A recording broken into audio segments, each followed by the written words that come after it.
pour la huitième fois, je crois.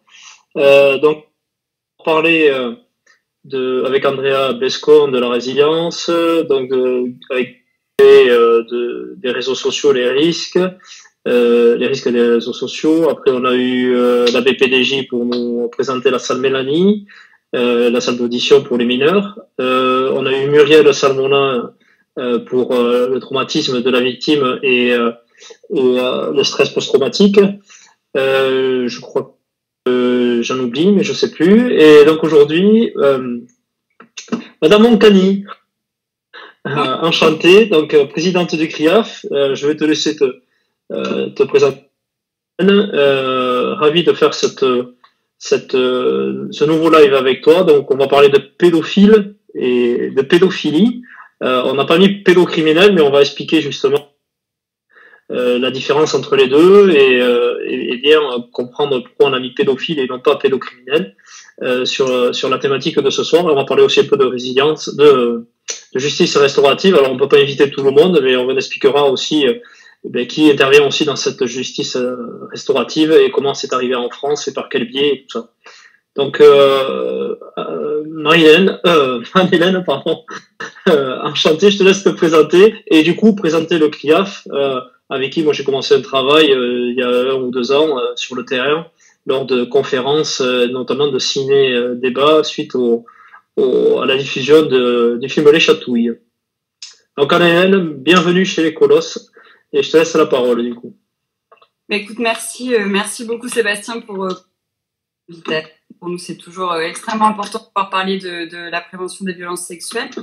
Tu as parlé du CRIAF, donc je vais en dire un mot parce que c'est un acronyme un peu barbare, je vais l'expliquer. Et tu as parlé aussi du film Les Chatouilles et c'est vrai que nous aussi ça a été un moment important. Je sais que tu as reçu Andrea Bescon parce que on était partenaire d'Andrea Bescon sur ce film aussi pour justement organiser des ciné-débats à l'issue de la projection de ce film, notamment sur la question de la pédophilie et de la prévention des violences sexuelles sur mineurs. Voilà. Donc les CRIAFS, en fait, ce sont les centres ressources pour intervenants auprès des auteurs de violences sexuelles. Donc en fait, ce sont des centres ressources qui ont été créés en 2006, à partir de 2006, qui dépendent des hôpitaux et qui ont une vocation régionale. Alors moi, je suis responsable du CRIAFS Midi-Pyrénées parce que c'est l'ancienne région et je suis présidente de la Fédération française des CRIAFS puisqu'ils sont réunis en une fédération. Et ces centres ressources, en fait, ils ont pour vocation à former les professionnels, informer les professionnels et la population générale sur la question des violences sexuelles, mener des travaux de recherche, piloter des travaux de recherche sur ces questions-là, recenser la documentation sur ces questions aussi, et puis soutenir les acteurs de terrain, à la fois les professionnels, mais aussi les bénévoles, et finalement toutes les personnes qui vont être confrontées à des situations de violence sexuelle. Donc, t'imagines que ça brosse... C'est large, le public est large. Large, exactement, voilà. Donc, du coup, on forme, on informe, et avec toujours cet objectif principal et qu'on a développé ces dernières années, c'est-à-dire qu'initialement, c'était l'idée de développer le soin et les prises en charge aux auteurs de violences sexuelles, avec l'idée qu'il faut une sanction, bien sûr, mais que si on se contente de la sanction, on a un risque majoré de récidive et de réitération des faits. Et que pour nous, l'objectif, évidemment, c'est de diminuer au maximum ce risque de récidive. Et puis, depuis quelques années, on se dit aussi que finalement, encore mieux que d'éviter la récidive, un des objectifs pour nous, ça va être de faire en sorte que le passage à l'acte n'arrive jamais. Exactement. Alors, voilà. Donc pour ça, c'est important. Oui, voilà. Il y a la... Non. Oui, vas-y. J'allais dire, il y a la prévention en population générale et puis il y a la prévention auprès des publics un peu plus spécifiques. Voilà, donc notamment les personnes pédophiles. Et donc c'est ce dont on va parler entre autres ce soir. Exactement. Donc moi je vais parler et revenir sur mon affaire puisqu'on commence toujours le débat par ce qui m'est arrivé. Et donc nous, il y avait on était 3 victimes de ce prédateur et on s'est rendu compte en fait que lui, il était hébéphile. Donc hébéphile, il y a plusieurs typologies de types de pédophiles et donc lui, il était hébéphile. Il existe des éphébophiles et la paraphilie, mais qui regroupe beaucoup plus de déviance sexuelle. Donc est-ce que tu peux nous expliquer les trois types de pédophiles que l'on peut rencontrer? Oui, oui, alors pour nous, c'est des distinctions extrêmement importantes parce qu'en fait, ce sont des définitions médicales. Alors, j'ai pas précisé, mais la plupart des professionnels qui travaillent dans les CRIAP, ce sont des professionnels du soin et en particulier de la psychiatrie et de la psychologie. Et la pédophilie, le trouble pédophilique, en fait, c'est une définition médicale qu'on retrouve dans les classifications de psychiatrie et qui est définie comme une attirance sexuelle chronique, répétée pour des enfants prépubères. La définition de la pédophilie, c'est celle-là. Alors, dans les classifications, il y a un critère temps qui est plus de 6 mois, mais ça vaut ce que ça vaut. Mais c'est vraiment l'idée de dire qu'il y a une attirance sexuelle dans la durée, problématique, et qu'il va falloir traiter. Donc, pédophilie, c'est pour les enfants prépubères, et après, tu as effectivement... L'attirance, c'est pour une attirance sexuelle pour les enfants prépubères. Exactement. Donc, attirance sexuelle ne veut pas forcément dire pas.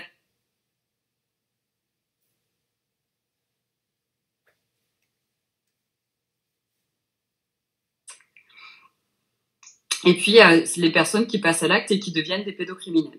Alors, ça a coupé, t'as un petit problème de connexion. Ah. Rapproche-toi de la fenêtre. Non. T'es à Toulouse pourtant, toi. Eh oui, pourtant. Il y a du réseau à Toulouse. Donc, ça a coupé. Du coup, tu disais, oui, le pédophile ne passe pas forcément à l'acte.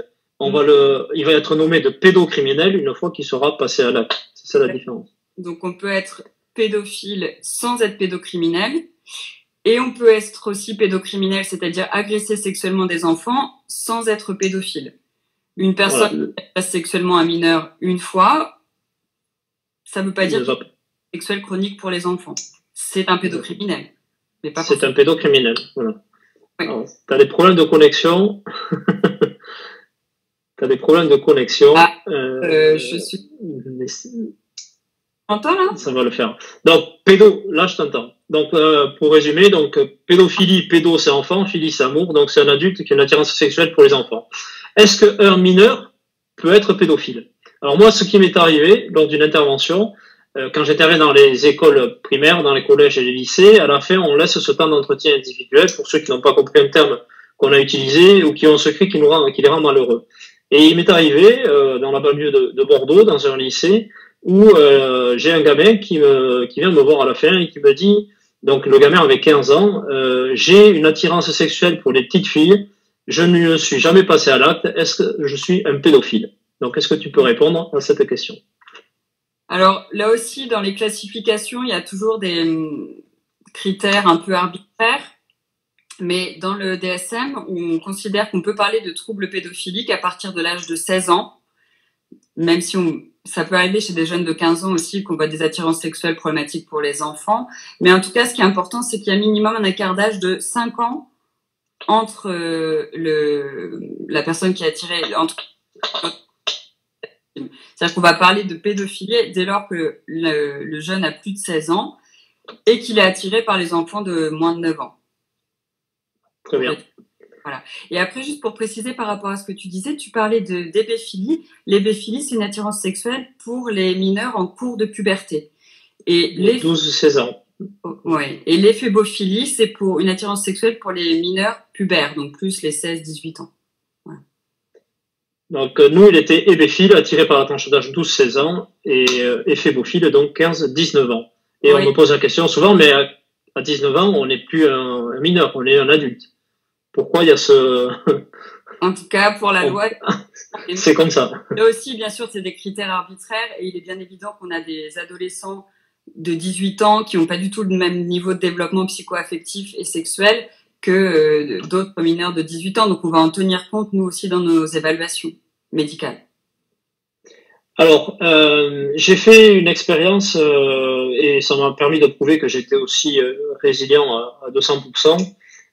Cette expérience que j'ai fait en Polynésie, où j'ai fait une intervention face à des auteurs de violences sexuelles, ils n'étaient pas tous pédophiles, mais pédocriminels pour la plupart. Et donc, je suis rentré dans cette prison et j'avais 16 pédocriminels face à moi. Et ce qui a été intéressant, c'est qu'à la fin de cette intervention, mais je leur ai proposé aussi de faire un entretien individuel. Donc j'en ai 8 qui sont restés avec moi, il y en a 8 autres qui avaient des obligations ou qui n'ont pas souhaité rester dans ces entretiens individuels, et la majorité avaient été victimes de violences sexuelles de 5 à 8 ans, et eux par leur maman essentiellement. Donc, est-ce que tu peux parler de cette reproduction, entre guillemets, des faits et des agressions que l'on a subies petits et qu'on va reproduire enfant? C'est un phénomène qu'on voit aussi chez des enfants qui vont vivre dans un foyer qui est assez violent, où un homme va battre sa femme, où il y a beaucoup de violence, et qui va reproduire peut-être plus tard les mêmes faits sur sa compagne ou sur les enfants. Donc, est-ce que tu peux expliquer cette reproduction de faits? Alors, c'est difficile quand on parle de violence sexuelle d'avoir des chiffres exacts parce qu'on sait qu'il y a beaucoup de violences qui sont tues et qui ne sont pas comptabilisées, et notamment ce dont tu parles, les violences sexuelles commises par des mères, par des femmes sur leurs enfants. Donc on a assez peu de chiffres sur ces faits, mais on sait quand même globalement dans les études scientifiques que parmi les auteurs de violences sexuelles sur mineurs, 30 à 40%, environ un tiers, ont eux-mêmes été victimes de violences sexuelles pendant leur enfance. Alors, ça s'explique comment enfin, je vais faire des généralités, mais il faut bien avoir en tête que chaque cas est différent et que chaque évaluation médicale doit être singulière et précise. Mais l'idée, c'est que c'est difficile de se développer affectivement, normalement, et de façon sécure, et quand on a été victime de violences sexuelles. Alors, heureusement, bien sûr, toutes les victimes de violences sexuelles ne deviennent pas auteurs, mais parmi les victimes, il y en a un certain nombre qui vont reproduire les violences qu'ils ont eux-mêmes subies, et on va parler en psychiatrie, en psychologie, de mécanismes d'identification à l'agresseur, notamment. Voilà. Et ça, pour nous, ça va être très important aussi à prendre en compte dans l'évaluation des auteurs de violences sexuelles, parce que ceux qui ont eux-mêmes été victimes, il faut qu'on traite aussi et qu'on prenne aussi en charge le traumatisme qu'ils ont subi enfants, pour pouvoir les aider. Comment éviter cette reproduction? Donc, ce qu'on peut se satisfaire, je pense, c'est que la parole se libère. Et donc, plus la parole se libérera, donc ça passera par la prévention, encore une fois, hein, mais plus la parole des victimes se libérera, plus de victimes sortiront du silence, donc, et plus pourront être accompagnées, et donc moins rester dans le silence et reproduire. Donc, je pense que le facteur essentiel pour éviter cette reproduction de fait, mais ça passera par la prévention des victimes, la libération de la victime et de sa parole. Qu'en penses-tu? C'est mon point de vue.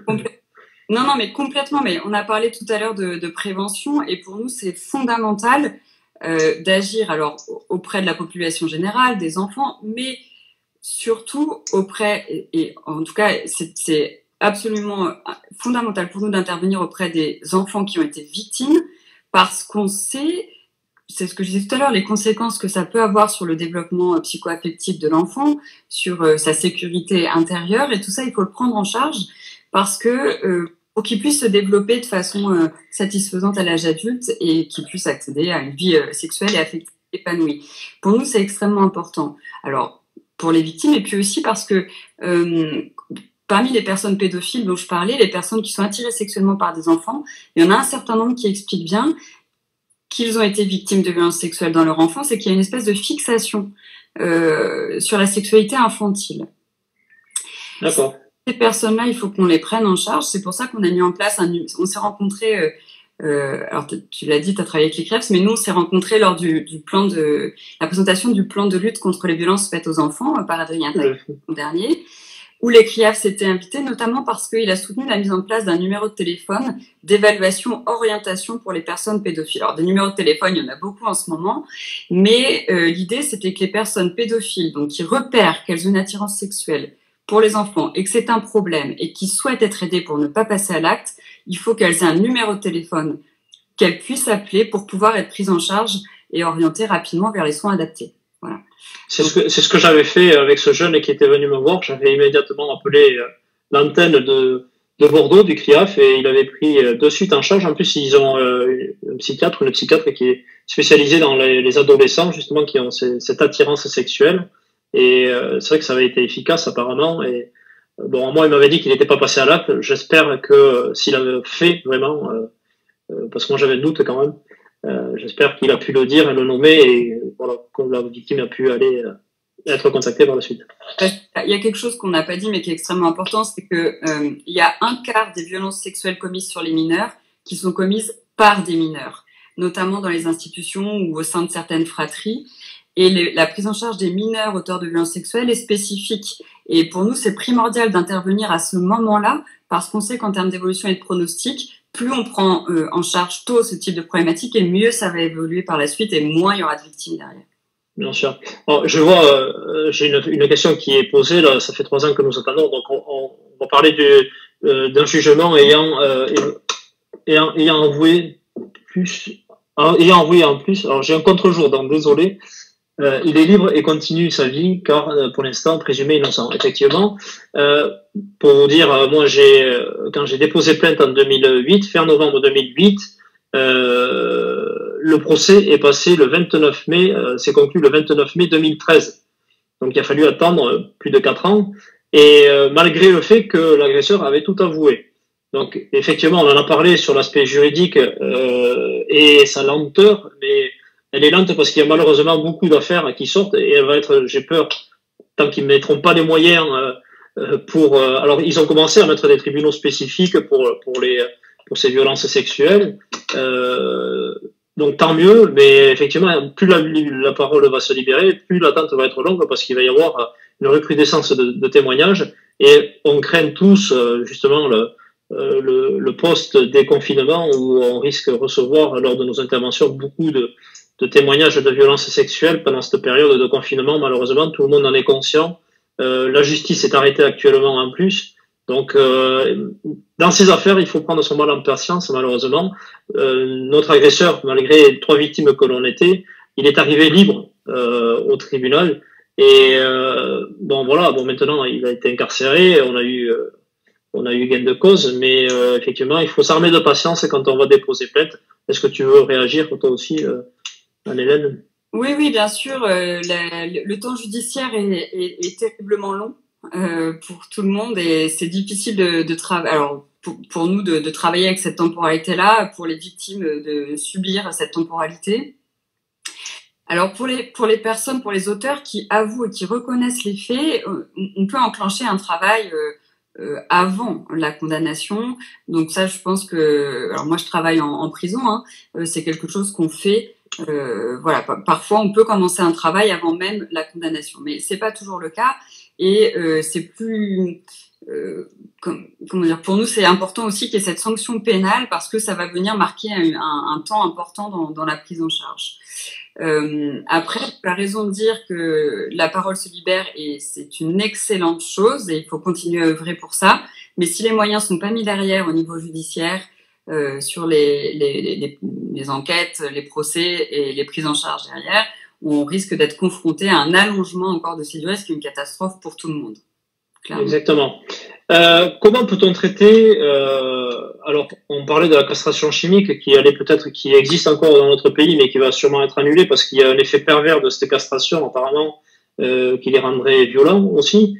Tu vas peut-être nous expliquer que, voilà, moi je fais du global, toi t'es la spécialiste, c'est pour ça que t'es là. Comment on peut soigner ces prédateurs? Donc, on va parler de la castration chimique parce qu'on en parle beaucoup, qui n'est pas efficace pour tous d'ailleurs. Et il n'y a pas des résultats à 100% non plus avec cette castration chimique, qui dans d'autres pays est annulée et qui est interdite aussi. Alors, non, mais c'est hyper important tout ça de clarifier. Exactement. Donc il y a un traitement qui existe pour les auteurs de violences sexuelles, et il faut pouvoir le proposer, le mettre en place dès que possible. Alors en première intention, pour tous, ce qu'on va proposer, c'est la psychothérapie. Mais pour un certain nombre d'auteurs de violences sexuelles, est indiqué un traitement médicamenteux. Traitement médicamenteux, donc tu parles de castration chimique, nous on va parler de traitement freinateur de libido, c'est le terme médical, c'est un traitement hormonal. C'est un traitement qui peut être très efficace dans certains cas, et qu'il faut absolument proposer. Alors on a des arbres décisionnels, hein, c'est-à-dire qu'on commence par faire une évaluation rigoureuse clinique, médicale du patient ou de la patiente. En l'occurrence, c'est plus fréquemment des patients quand on parle de violences sexuelles, puisque je t'ai dit que les violences sexuelles commises par des femmes étaient tabous. On fait donc une évaluation médicale du patient, et s'il y a une indication de traitement hormonal freinateur de libido, il faut absolument le proposer. Informer le patient des effets secondaires et de la durée sur laquelle on pense qu'il faut qu'il le prenne, et comment faire pour qu'il le prenne de manière à ce que ce soit efficace. Voilà. Mais est-ce qu'il peut être refusé? Oui, il peut ce traitement. Oui. C'est-à-dire qu'en France, c'est pas le cas dans tous les pays, mais en France, c'est considéré comme un médicament comme un autre, si on peut dire. En tout cas, les traitements médicamenteux en France peuvent tous être refusés. Voilà. Après, pour les patients qui ont des soins pénalement ordonnés, qui ont récidivé plusieurs fois, l'incitation est très forte à la prise du traitement médicamenteux. C'est pas obligatoire, hein, du coup. Non, la loi n'impose pas en France de traitement médicamenteux. Alors, en revanche, il peut y avoir un avis d'expert. Mais bon, moi, il me semble quand même que le traitement médicamenteux, il doit être préconisé par un médecin, hein, puisque c'est de la médecine. Les experts psychiatres peuvent se prononcer sur la pertinence ou non d'un traitement hormonal freinateur de libido, mais ils ne peuvent pas l'imposer aux patients. Voilà. Nous, moi, les patients, ça fait peur, en pratique, les patients pour lesquels, alors encore une fois, c'est pas la majorité des auteurs de violences sexuelles qui en relèvent, mais ceux qui en relèvent, et on va dire que c'est en majorité les troubles pédophiliques sévères qui ont récidivé plusieurs fois, les patients auxquels je l'ai proposé, j'ai jamais eu de refus. Voilà. Parfois, on a dû travailler un peu en amont, insister, bien expliquer l'intérêt, etc. Mais je pense quand même que si on explique bien et que si on insiste, et si la personne a déjà été condamnée lourdement, a commis plusieurs récidives, en général, elle aussi, elle souhaite à un moment donné sortir de ce parcours de récidive et de délinquance sexuelle, et elle est prête à accepter des traitements médicamenteux qui vont dans ce sens-là. Alors, si mes souvenirs sont bons, c'est en Allemagne qu'il y a des centres qui, comme vous faites maintenant, avant qu'ils passent à l'acte, ils vont dans ces centres et expliquer qu'ils ont cette attirance sexuelle pour les enfants et qu'ils demandent de l'aide. Vous avez mis en place, il y a un numéro maintenant qui est un numéro vert, non, qui n'est pas vert, je sais plus. Un numéro unique. Numéro vert. Ouais, alors numéro unique. En vert, c'est gratuit. Là, c'est pas gratuit, c'est prix d'un appel normal, non surtaxé. D'accord. Voilà. Donc, tu peux expliquer ce numéro Alors, oui, tout à fait. Ce numéro, c'est vraiment un numéro qui est destiné aux personnes qui repèrent qu'elles ont une attirance sexuelle pour les enfants ou à l'entourage de ces personnes, hein, parce que parfois, ces personnes, elles en parlent à leur entourage, aux familles qui sont démunies par rapport à ça, parce que il faut bien comprendre que les gens qui repèrent qu'elles ont une attirance sexuelle problématique pour les enfants ne savent pas où s'adresser et peuvent en avoir honte. Donc, on a mis en place ce numéro. Je vais quand même vous le dire. Voilà. C'est le 0806. Attends, je ne vais pas te dire de bêtises. Je suis en train de me remettre dessus pour vous. Ah ben oui, t'as raison, je suis mal. J'ai un mauvais réseau. Je vais vous le redire dès que mon réseau revient. Ce numéro, c'est un numéro donc national que les personnes peuvent appeler. Elles vont être orientées en fonction de leur département de résidence sur le CRIAPS correspondant. Et là, elles vont pouvoir être évaluées par des professionnels des CRIAPS, psychologues, psychiatres, sexologues, qui vont ensuite les orienter vers des soins adaptés. Voilà. Les familles de ces personnes, c'est-à-dire que si à un moment donné, un jeune vient parler ou expliquer à son proche ou à son entourage qu'il a une attirance sexuelle pour les enfants et que ça pose problème, les proches, l'entourage peuvent appeler aussi ce numéro et on va les orienter de la même manière. Voilà. Donc, c'est un numéro confidentiel, hein, bien sûr, c'est-à-dire qu'on respecte les règles du secret professionnel, mais tout en, pareil, respectant la loi, c'est-à-dire que si on a connaissance d'un mineur en danger, on va le signaler et on ne peut pas laisser ce mineur en danger sans intervention. Ça, c'est les règles qui régissent le secret professionnel habituel. Le numéro, je te le dis, je l'ai retrouvé, c'est le 23 10 63. 0800. Il y a Ludimine qui nous l'a publié également. Est-ce que vous avez beaucoup d'appels, d'ailleurs? Écoute, on en a pas. C'est la question. Alors, on a eu depuis. Alors, la première. Enfin, ce qu'il faut quand même préciser, c'est que pour l'instant, c'est en phase d'expérimentation. D'accord. Il n'y a pas trop de communication encore quand même sur ce numéro. Voilà. Donc, c'est expérimenté sur 6 territoires. On a eu une trentaine d'appels depuis le début, mais en effet, c'est largement. Enfin, c'est peu représentatif parce que ce type de numéro, pour que ça fonctionne, il faut que ce soit connu de la population générale. C'est pas quelque chose de nouveau, hein. C'est quelque chose qui existe en Allemagne, en Angleterre, qui a été mis en place dans d'autres pays depuis plusieurs années, voire une dizaine d'années maintenant, par exemple en Allemagne. Et par contre, ça a été associé à des grandes campagnes de communication, de sensibilisation, des affiches dans le métro, des spots publicitaires, pour que ça puisse avoir une utilité. Parce que si ce numéro existe mais n'est pas connu, ça n'a aucun intérêt. quand on sait, non, mais déjà, proportionnel, si on fait la proportionnelle, quand on sait qu'un prédateur fait rarement qu'une victime, c'est au moins deux, en fait, en général, peut-être plus, souvent plus, c'est 30 appels, déjà, ça peut être sauvé 60 victimes. Exactement. D'où l'importance de le communiquer et d'en parler. Alors, nous, on nous étonne, souvent on nous dit, ouais, non, mais les pédophiles, on s'en débrouille, enfin, on les met de côté, enfin, les pédocriminels et les pédophiles. Nous, justement, pour faire ce travail transversal, si tu es là ce soir, c'est pour ça aussi, hein, et pour être complet sur notre travail transversal, en passant, comme je dis, donc de la prévention des gamins, à la libération de la parole lors d'interventions, à la formation des professionnels encadrant les enfants. Et maintenant, donc, on va passer sur ce volet des prédateurs et pédophiles.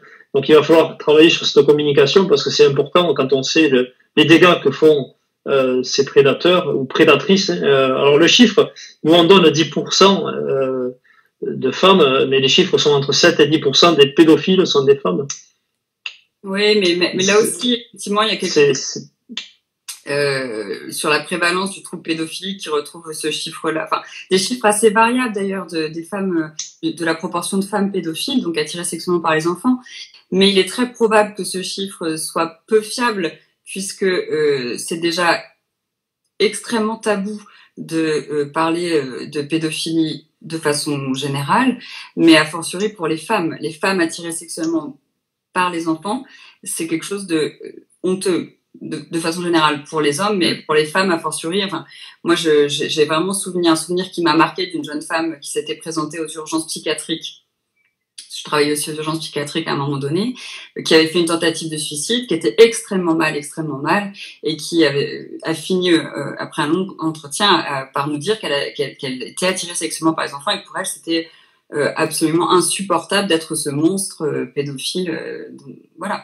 Donc énorme tabou sociétal, la violence sexuelle au féminin, la pédophilie féminine.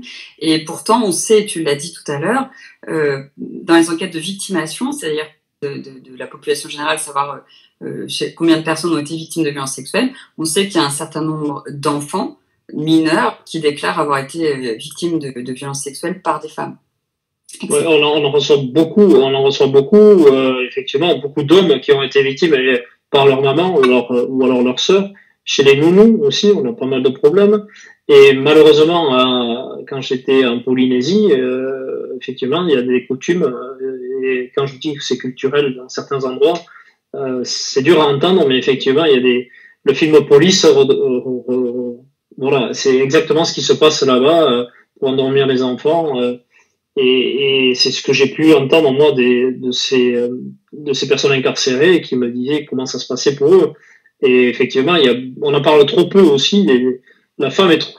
Mais après, c'est normal. Si les chiffres montrent que les femmes sont plus victimes que les femmes sont plus victimes que les hommes. Donc, quand on parle de victimes, on va penser à la femme, et quand on va parler de prédateurs ou de pédophiles, on va penser qu'à l'homme. Mais moi, je me tue de rappeler justement que les femmes aussi peuvent être agresseuses, c'est pas joli, mais on en parle trop peu et ça existe. Et les hommes victimes de femmes sont encore plus traumatisés que quand ils sont victimes. C'est ce que je constate moi par rapport aux témoignages. Alors, je sais pas la généralité, mais c'est ce que je constate par rapport aux témoignages que je reçois.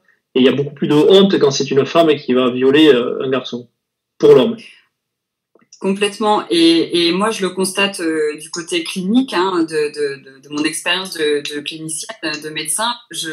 Les hommes qui ont été victimes de violences sexuelles de la part de femmes lorsqu'ils étaient enfants, en particulier de leur mère, hein, les problématiques de mères incestueuses, et il y en a, ça donne des catastrophes. Alors l'inceste, ça donne toujours des catastrophes, hein.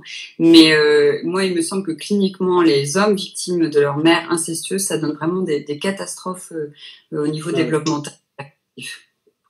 Je te rejoins entièrement. Ouais, comme tu le dis, une honte, une vraie difficulté, enfin une difficulté supplémentaire à en parler, là aussi du fait d'une honte et d'un tabou sociétal majoré, je pense. Exactement. Est-ce que tu as des chiffres de la récidive post-incarcération? C'est compliqué là aussi d'avoir des données fiables. Les chiffres en matière de récidive en termes d'infractions sexuelles sont relativement bas par rapport à la récidive en matière de délinquance générale. On va dire 5-6% par là. Ça dépend hein, des calculs, mais en tout cas, c'est une récidive beaucoup plus faible qu'en délinquance générale. Mais je pense que ça s'explique par plusieurs raisons, notamment par le fait que quand même, on l'a pas dit, mais il faut le préciser absolument, la grande majorité des violences sexuelles ont lieu en intrafamilial. Et la grande majorité des violences sexuelles sont des violences sexuelles commises dans le cadre de l'inceste. Et bien souvent, ces violences-là, alors elles sont commises, de façon chronique, répétée dans l'enfance, mais une fois que la parole se libère, qu'il y a une plainte, d'ailleurs souvent la victime est adulte, hein, c'est pas les pères incestueux, de fait, ils vont pas récidiver après la condamnation parce que souvent ils sont condamnés tardivement, la peine est relativement longue et donc finalement quand ils sortent de prison, leurs enfants ont grandi et il n'y a pas de récidive. Donc ça fait baisser un peu artificiellement les chiffres de la récidive. Mais en tout cas, oui, d'accord. Et c'est pour ça aussi que tout à l'heure tu disais on a du mal à parler des femmes auteurs de violences sexuelles. D'ailleurs, tu disais agresseurs, agresseuses, on ne sait pas trop. Tu disais prédateurs, du coup, ça convient pas trop parce qu'on se représente pas l'image de la femme auteur de violences sexuelles. C'est vrai que c'est un terme, nous, qu'on essaie de pas trop utiliser, le terme de prédateur, parce que finalement, ça correspond pas à la réalité des violences sexuelles. C'est-à-dire, quand on parle de prédateur, on imagine un gros monstre et que tout le monde va repérer que c'est un prédateur auteur de violences sexuelles. Or, la réalité des violences sexuelles, c'est pas ça. C'est les violences sexuelles intrafamiliales, c'est dans les institutions, c'est l'adulte en qui on a confiance et qui ressemble pas à un prédateur, mais qui va commettre de terribles violences sexuelles. Bon, je vais répondre à des personnes qui sont agacées parce que je le lis un peu. On parle beaucoup de violences faites aux femmes, mesdames. Et à moi de rappeler que les hommes aussi sont victimes, à moi de rappeler que les femmes peuvent être agresseurs ou agresseuses, peuvent être pédophiles. Et je vous garantis que quand on est un homme, alors les femmes, bien sûr, la souffrance est égale, mais quand on est un homme, c'est encore plus douloureux quand on est violé par une femme. C'est ce que on essaie d'expliquer. On dit pas que les hommes souffrent plus que les femmes, au contraire. Mais voilà, les conséquences d'inceste sont aussi très douloureuses pour les femmes. Bien sûr, on en parle tous les jours des violences faites aux femmes. Laisser un peu la parole aux hommes et s'exprimer. Et c'est pas parce qu'on parle d'hommes violés, de femmes agresseurs qu'on va oublier que les femmes sont victimes, bien au contraire. Mais moi, j'aimerais que les hommes se révoltent un peu. Je me sens un peu seul dans ce combat parce qu'il y a beaucoup d'hommes qui sont victimes aussi, qui sont dans la souffrance, qui ont des déviances comme j'ai pu avoir. Et on n'est pas assez à se mettre debout et à dire, ben, nous aussi, les hommes. Alors quand je vois tous ces regroupements féministes, c'est très bien, ça fait évoluer les choses, ça fait bouger les lignes, et tant mieux. Mais j'aimerais qu'un jour, les hommes, on se prenne par la main et qu'on se mette debout aussi comme le font les femmes. Donc, mesdames, c'est pas parce qu'on parle d'hommes qu'on oublie les femmes ce soir, parce que je vois passer des commentaires, ça m'a un peu agacé. Désolé. Mais voilà, il va falloir que les hommes, on arrive à se mettre debout nous aussi et qu'on n'ait plus honte et que la honte change vraiment de camp pour les hommes aussi. Mais puis surtout, je crois qu'il faut vraiment pas comparer, qu'il n'y a pas d'échelle de la douleur. C'est-à-dire que la violence sexuelle, quand on la subit, c'est une catastrophe, c'est un drame. Qu'on soit un homme, qu'on soit une femme, que ce soit commis par un homme ou par une femme. Mais ce qui est vraiment absolument important, et c'est là qu'on a un rôle à jouer, et que tu joues ton rôle, c'est que toutes les paroles puissent être libérées. Voilà. Bien sûr, non mais effectivement. Et ça, c'est très très important. Mais c'est une sensation que j'ai depuis plusieurs fois et depuis un moment. Ouais, j'en parle en équipe, en interne, mais là, voilà, j'ai rebondi parce que ça, dès qu'on commence à parler, on pense qu'on oublie les femmes. Non, on n'oublie pas les femmes, mais les hommes, voilà, il faut que les hommes aussi, on arrive à se mettre debout comme vous le faites vous, mesdames, et se mettre nous aussi dans la rue avec des pancartes, dire nous aussi on a été victimes. Mais voilà, le point levé, oui. Non mais je suis cool, vous inquiétez pas. Il n'y a absolument pas d'échelle de la douleur. Donc, dans la récidive, en fait, alors moi, ce que j'avais lu et retrouvé comme dans les 3 mois qui suivent la libération, souvent, il y en a qui reproduisent quand même. Donc, ça prouve qu'il y a un manque d'accompagnement pour certains. Attention, je ne fais pas une généralité. Je sais que le travail que fait le CRIAF, accompagné du SPIP, on va en parler du SPIP aussi après, mais permet aussi de rallonger ce délai où ils vont reproduire. Est-ce que tu peux en parler de ça? Bien sûr, c'est très important le moment de la sortie de prison. En fait, tous les temps sont importants, mais effectivement, tu as raison de le souligner. Le moment de la sortie de prison, le mois, notamment le mois, les 3 mois qui suivent la sortie de prison, est un moment particulièrement à risque de récidive. Et ce qu'on sait, c'est que les facteurs principaux protecteurs pour éviter la récidive, il y a le soin, bien sûr, mais avant tout, il y a l'accompagnement social. Alors, j'entends par accompagnement social le fait d'avoir un logement, d'avoir un entourage, mais aussi le travail des conseillers d'insertion et de probation, le travail de la justice, le travail des CPIP après la prison. C'est-à-dire que bien souvent, en tout cas, c'est ce qui paraît le plus efficace, lorsque la peine de prison est terminée, il y a une peine complémentaire où il y a encore des obligations pour le condamné, notamment en termes de soins éventuellement, mais aussi en termes de rendez-vous réguliers avec les conseillers d'insertion et de probation, qui font un travail fondamental, hyper important, parce que justement, on sait que pour limiter les risques de récidive dans les mois qui suivent la sortie de prison, il faut que les personnes aient les condamnés, une personne à qui s'adresser si elles sentent que elles sont à nouveau à risque d'agresser sexuellement.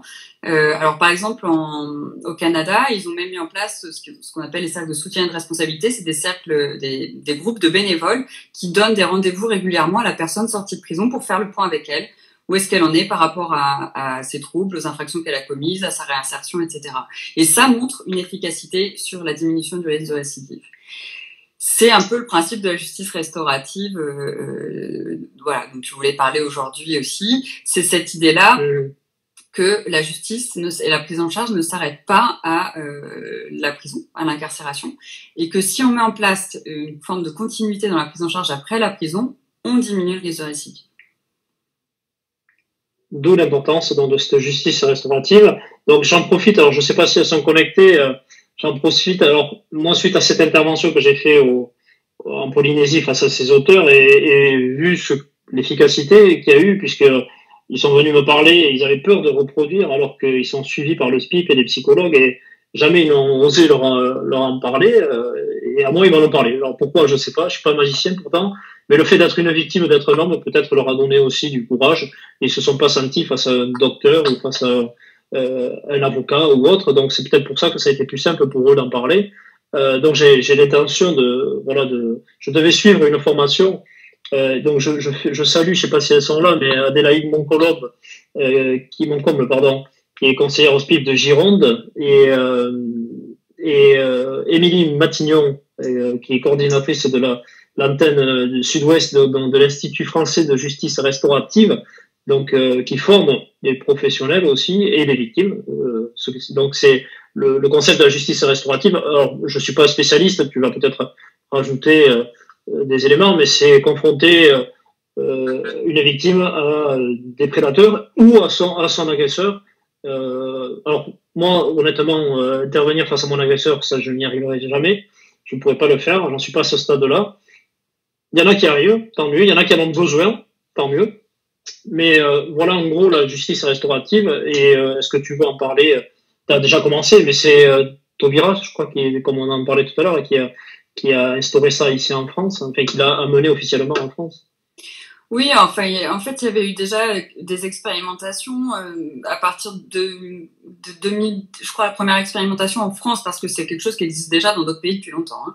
Il y avait eu des expérimentations à partir des années 2000, 2010. 2010, je crois, la première expérimentation, et ça a été posé dans la loi du 15 août 2014, la loi Taubira, comme quelque chose à appliquer, en plus des sanctions pénales. Voilà. Et Alors, du coup, ça se met en place petit à petit parce qu'il faut former les gens, parce que, comme tu l'as dit, alors il y a plusieurs formes de justice restaurative. Mais l'idée, c'est des rencontres entre des victimes de violences sexuelles, enfin, on peut le faire sur les différentes formes de violence, et des auteurs. Ça peut être entre victimes et auteurs d'une même affaire, mais dans la grande majorité des cas, c'est des victimes et des auteurs d'affaires différentes, parce que, comme tu le disais, ça peut être extrêmement compliqué d'être confronté à son agresseur, et notamment pour les auteurs d'infractions à caractère sexuel et les victimes de violences sexuelles. Par exemple, à Toulouse, hein, je vais parler de ce que je connais. Nous, avec le CRIAFS, on a accompagné, supervisé un binôme, donc c'est porté par les SPIP, hein, il faut le dire, la justice restaurative, un binôme avec une SPIP et une juriste de France Victime formée. Alors le SPIP, service pénitentiaire d'instruction et de probation. Voilà.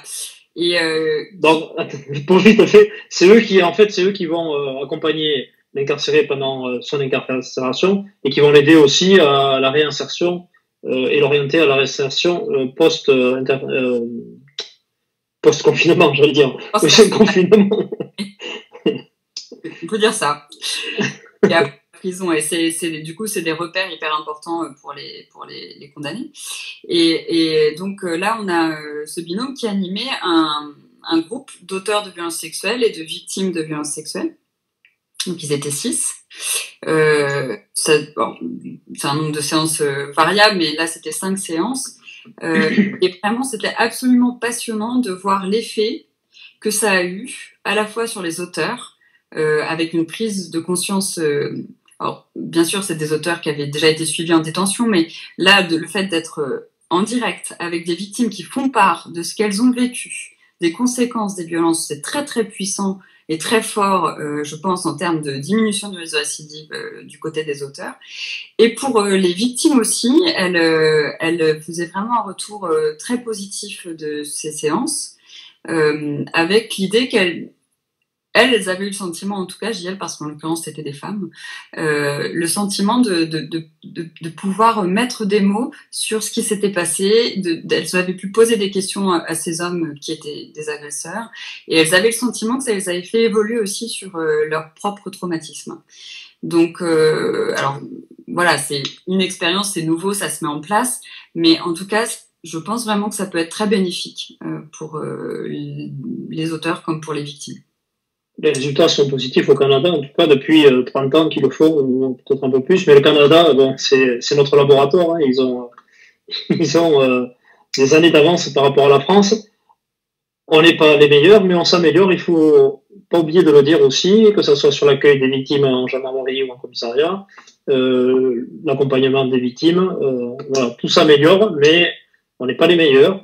Mais on va s'y rapprocher petit à petit. Oui, et puis après, je crois ce qui est important aussi, c'est d'être toujours rigoureux et attentif dans ce type de prise en charge, parce que c'est quand même pas si simple quand on a été victime. Et du coup, ça nécessite une préparation évidemment en amont. Et puis, bien sûr, tout ça, ça se fait avec l'accord des personnes, hein, bien évidemment. Et ça nécessite aussi ces groupes, c'est des groupes où il se passe des choses potentiellement très fortes, hein, qui mobilisent beaucoup d'émotions. Donc, ça nécessite vraiment aussi que les personnels qui animent et qui portent ces groupes soient formés, et notamment l'Institut français de la justice restaurative fait un gros travail, un travail admirable de formation de ces professionnels. Voilà, ça, je pense que c'est vraiment important aussi de préparer, encadrer, accompagner. Très bien. On m'a posé la question, le CRIAF, on le trouve partout en France? Oui, il y en a un par région, et du coup, il y a le site de la Fédération française des CRIAFs, www.ffcriafs.org, où vous pouvez retrouver le CRIAFs, où tout le monde peut retrouver le CRIAFs de sa région. Ah, mais on en parle. Mais il y a déjà Ludivine, alors je ne sais pas si c'est une collègue à toi, mais qui est très au courant de tout. Il nous met des posts impeccables. On a une assistante ce soir. En fait, pas une assistante ce soir. Il n'y a pas de Muriel Samona au Québec, à ce que je sache. Voilà. Oui, Muriel Samona, on l'a invité, si vous étiez au courant, parce que justement, c'est une référence en France. Donc, c'est compliqué des fois. Bref, de quoi peut-on parler encore une question qu'on me pose souvent. la pédophilie, est-ce que c'est une perversion ou pas? Oh, ça c'est la question dure pour finir. Alors, un peu de temps devant toi parce que ça dépend de quel référentiel on utilise. C'est une perversion, c'est pas une maladie. C'est une maladie, c'est pas une perversion. Mais en fait, je peux pas te répondre aussi simplement parce que vraiment ça dépend du référentiel qu'on utilise. Alors, la perversion, moi je parle de perversion au sens psychiatrique, hein, la perversion ça n'existe plus. La perversion ça n'existe plus dans les classifications actuelles des troubles psychiatriques. On parle de, comme on a dit tout à l'heure, des troubles paraphiliques. C'est les anciennes perversions sexuelles, hein, historiquement, mais je suis pas sûre d'avoir le temps de te retracer toute l'historique des concepts psychiatriques. Non, non. En tout cas, les perversions sexuelles telles que décrites à la fin du 19e siècle sont aujourd'hui définies comme les troubles paraphiliques dans les classifications de psychiatrie. Voilà. Et après, la perversion au sens plus psychanalytique du terme, c'est encore autre chose. Et vraiment, et là, on va être dans ce qu'on connaît plus classiquement, c'est-à-dire la jouissance de faire souffrir l'autre, la difficulté à considérer l'autre en tant que sujet, etc. Donc ça, c'est encore un autre champ que je vais pas détailler ici. On peut avoir un trouble pédophilique sans être pervers au sens psychanalytique du terme, et on peut avoir un trouble pédophilique et être pervers, et ça va aggraver le pronostic, évidemment. Voilà ce que je peux te dire en quelques mots. Une autre question qu'on nous pose, est-ce qu'on peut naître pédophile? Est-ce qu'on peut naître pédophile? C'est des choses qu'en réunion publique qu'on nous pose. Est-ce qu'on peut avoir cette déviance à la naissance? Dans les gènes, en fait. Ah, j'adorerais pouvoir te faire des réponses très tranchées et qu'on ait à la fois l'explication et la solution, mais comme souvent en psychiatrie, c'est un peu plus compliqué que ça. Et ça va être la rencontre à chaque... Mais bon, comme pour un certain nombre de troubles psychiatriques, d'un terrain prédisposant et de facteurs de vulnérabilité et d'événements dans le développement psycho-affectif de l'enfant qui vont conduire à ce trouble pédophilique. Mais c'est bien pour ça qu'on ne parle pas de trouble. Il y a le milieu aussi où il va naître, si c'est un milieu qui est incestueux, effectivement, l'enfant très petit, il va avoir ces habitudes-là. Donc, exactement, c'est-à-dire que le fait de grandir dans une...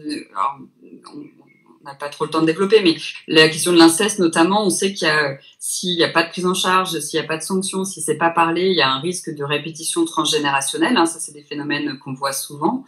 Et bien sûr qu'un enfant qui se développe dans une famille où il y a un climat incestuel, où il y a des actes d'inceste, il va se construire avec ces représentations-là, et que ça, c'est à risque de développer par la suite un trouble pédophilique et de devenir soi-même auteur de violences sexuelles sur mineurs. Voilà. Donc, il n'y a pas une explication unique à la pédophilie, mais ce qu'on sait en effet, c'est que ce qu'on va travailler en tout cas avec les enfants pour prévenir ça, c'est la reconnaissance de l'autre en tant que sujet, la reconnaissance du consentement de l'autre, du désir de l'autre, la capacité à pouvoir dire non pour soi, à préserver son intimité, mais aussi à respecter l'intimité de l'autre. C'est tout ça qu'on va travailler, c'est toutes les compétences psychosociales pour éviter qu'il y ait une évolution vers ce type de trouble.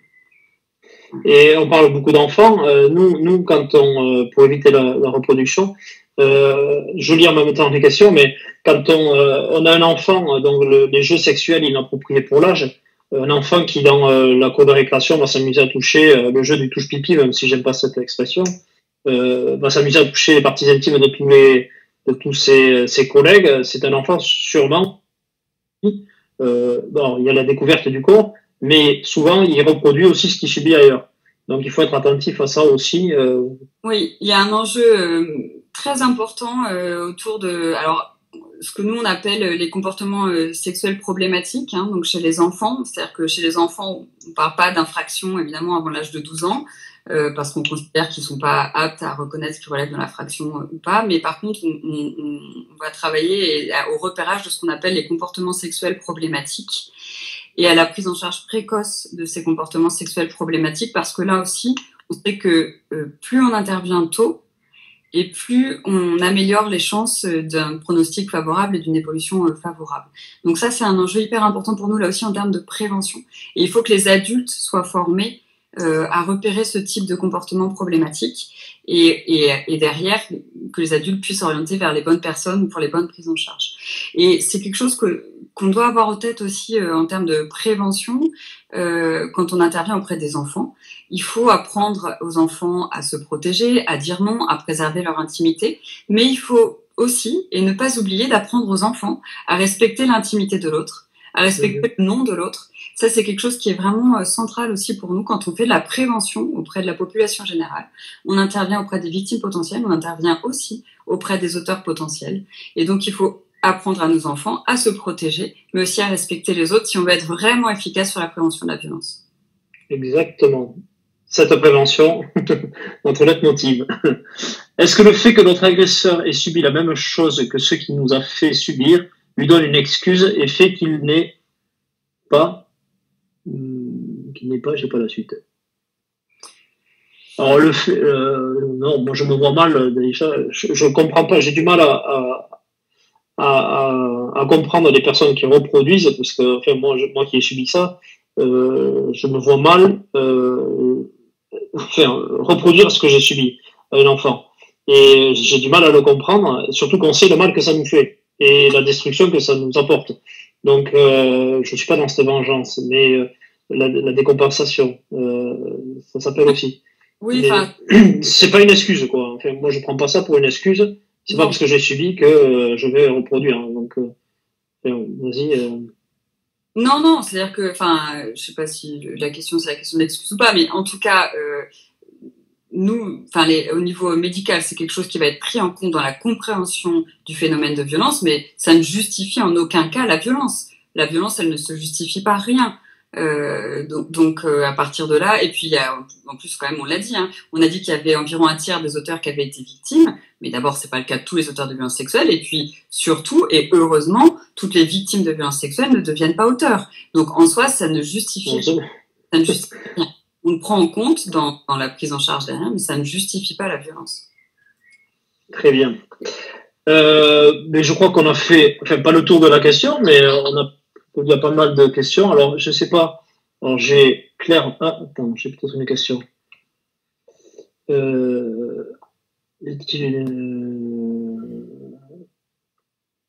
Non. Bon, mais écoute, est-ce que tu as quelque chose? Ton confinement, on va parler de toi un peu. Alors, t'as pas parlé trop de toi, justement. Tu es quand même présidente de la fédération du CRIAF. Oui. Écoute, je fais comme toi, hein, j'essaye de travailler tout en restant chez moi et c'est pas simple. Bon, après, je suis pas que présidente de la Fédération des CRIAF, je suis psychiatre aussi, comme je l'ai dit, je travaille en prison, donc on a pas mal de travail de ce côté-là actuellement en psychiatrie. Hein. En psychiatrie, on a beaucoup de travail. On va avoir beaucoup de travail après le confinement aussi, je le crains. Et tu l'as dit sur la question des violences intrafamiliales, on craint beaucoup ce qu'on va découvrir au confinement. Donc, on continue à prendre en charge et on continue à essayer de faire de la prévention à partir de chez soi et notamment par le biais de ce live avec par le biais des réseaux. Par le biais des réseaux. Bon, ben écoute, moi je te remercie. C'était très riche, très intéressant. On pourrait passer plusieurs heures sur ce sujet-là, hein, comme sur le sujet de la victime et de ses traumas. Est-ce que tu as un message à faire passer à ceux qui nous écoutent par rapport à tout ça? Alors, écoute, juste voilà une petite frustration parce que il y a plein de questions passionnantes auxquelles on aurait très envie de prendre le temps de répondre, mais n'hésitez pas à aller voir le site de la Fédération des CRIAF, c'est à nous solliciter parce que le message que peut-être s'il y en a un qu'on doit faire passer, c'est qu'on est là pour ça. Les CRIAF, donc les centres ressources ont été créés pour ça, pour aider toutes les personnes qui sont confrontées à des problématiques de violence sexuelle à agir et à œuvrer pour la prévention de la récidive, mais aussi la prévention des violences sexuelles de façon générale et avant même les passages à l'acte. Donc ne pas hésiter à nous solliciter et ne pas hésiter aussi à diffuser le numéro dont je vous parlais tout à l'heure parce que là aussi on a vraiment tout intérêt à prendre en charge le plus tôt possible ce type de problématique. Voilà. Exactement, le 0806 23 10 63, exactement. En tout cas, merci. Nous, on se retrouve jeudi avec Martine Brousse, présidente de la Voix de l'enfant. On va parler de l'enfant, comment protéger l'enfant et après un signalement notamment. Et donc, j'espère que vous serez également nombreux à nous suivre. Moi, je vous souhaite une bonne soirée. Merci encore d'avoir participé à ce live. C'était un bonheur. Et on se dit à très vite